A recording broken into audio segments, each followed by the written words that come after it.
Although Binance is quite safe to store your coins, it's always preferable to remove your coins from the Binance exchange site and put them on a hardware ledger.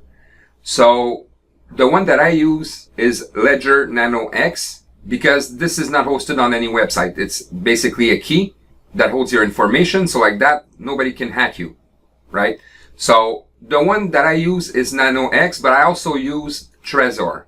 Now Trezor is a little bit more expensive. So if you want something reliable and that doesn't cost too much, I suggest you go with the Nano X Ledger. If you have the budget to buy Trezor, then buy the Trezor one.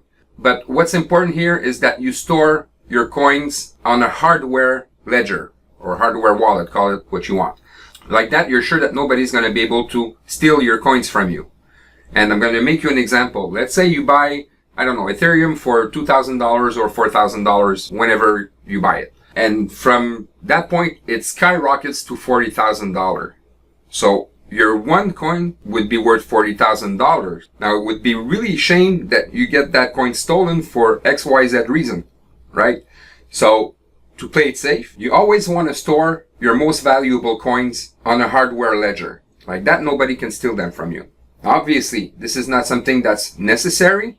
You could always leave your coins in Binance, but there's always a risk that Binance gets hacked one day, and it would be really a shame that you lose your coin over this. And especially, if ever there were to be a hack, it's going to be when coins are going to be at their highest, right? So to play it safe, I really recommend that you use a hardware ledger like Nano X or like Trezor. Please move on to the next part of the training.